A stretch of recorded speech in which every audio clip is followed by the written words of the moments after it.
What does eBay's July 2025 seller news mean for you? They've got three big things. We'll go over these short video, but I think you want to hear this if you haven't already read it.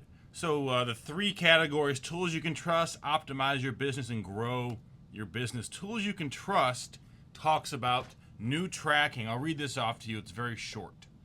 What you need to know. Tracking your sales is crucial for seller protection, enhancing buyer confidence, and improving overall business performance. It helps you and your buyers monitor shipments, minimizes "where's my order?" inquiries and item not received claims, and can contribute to a positive seller rating. So, I didn't know this was an issue. I am not having problems getting things scanned in, and I sell postcards. I don't know. Enhanced visualization. So that's a UI change for buyers. Unified delivery overview. Updated store status. How will the new tracking system minimize item not received claims? And they say it makes it clearer. What will I see in the seller hub? You'll notice a simplified, more consistent visual tracking. And how does the unified shipment overview benefit buyers? So they make it more obvious that items are on their way. Great. Get the most out of your monthly ad spend. I can probably skip this. So basically, it's just tools to help you monitor how much you're spending. What is the maximum? This is the FAQ. The maximum my priority campaign can spend each day. Your target daily budget is a guideline, not a fixed daily limit. That's scary. Our pacing system may spend less on some days and more on others, up to twice your highest daily budget for that day. Over the month, your spend won't exceed 30.4 times your daily budget. Wow. Okay. I guess that means that if they massively go over your budget, they'll not go over on another day if you're doing it for the whole month. If you're doing like a week-long campaign, sorry, bud. Will I always be charged my full budget? No, that's a softball question, sorry, that they lobbed themselves. What factors influence how eBay paces my ad spend? So this is, I'm going to skip over it. It's eBay getting you to spend more money on non-conversion related ad spend. So I'm fine. Oh no, I have to cough. I'm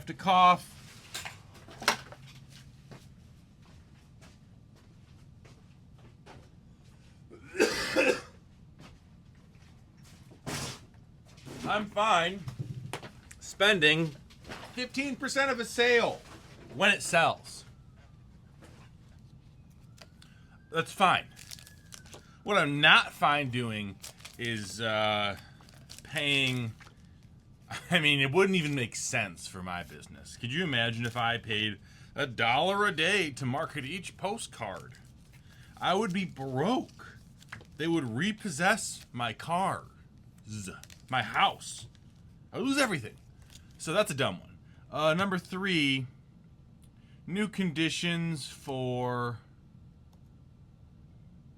pre-loved fashion, and then I guess that goes into 2. So I don't sell clothes, but it sounds like here's the delineations, the designations. Pre-owned excellent, pre-owned good, pre-owned fair. If you want to know the details, excellent means like new, good means gently loosed, fair means visible flaws. Great. This kind of stuff is why I don't sell clothes. Because if I miss a visible scratch or discoloration, so that'd be like a watch, I guess. Someone could argue that like a watch I sell, I miss a scratch on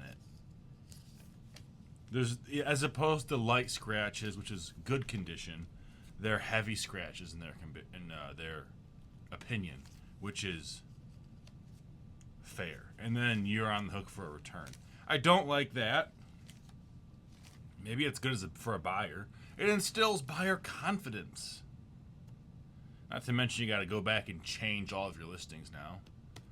And then sell a refurbished condition to be discontinued in selected categories. Now that's interesting, actually. So they have a link to join the refurbish program. And then here are the categories you can no longer sell refurbished items in. I'm going to read the list off to you if it's interesting. They give it to you as a Excel file. Or an Excel file. So let's open up good old Excel. Expansion categories 2025. I thought they were taking it away.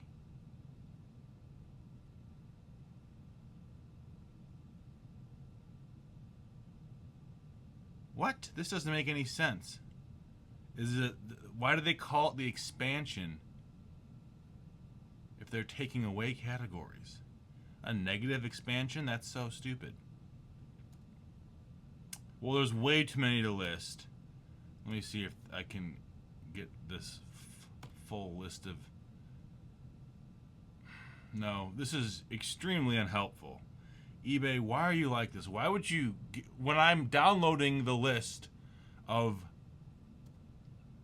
affected categories that must be changed to used by August 5th, and then if you don't, at least they automatically change them as opposed to taking them off the site. That's nice. As opposed to giving me a list that's called categories being removed, categories being taken off the list, they call it expansion categories. And it is home and garden, business and industrial, electronics, fashion, lifestyle, collectibles. So if these are the ones being taken off that can no longer be sold as refurbished, a lot of these make sense because one of them is like foosball, that's one. Electronic breathalyzer, that's one. Do any not make sense? No, I mean, these all, as far as I'm just looking at, I mean, who would buy a refurbished bedside sleeper or a refurbished crib? That sounds illegal. A refurbished cotton candy machine? A refurbished sanding kit? And then they go into more. There's subcategories of all this. So there's, let's see, 515 categories are losing their ability to be refurbished. That's interesting. The program still exists. So let's sum it all up. Let's sum up eBay's July 2025 update in a few words. Number one, they are making it easier for buyers to return clothing items not as described. Number two, they're trying to milk more money out of you in their priority advertising campaign. And number three, they're taking away nonsensical refurbishment categories. The third one is okay, I guess. The first two, I don't like. Goodbye.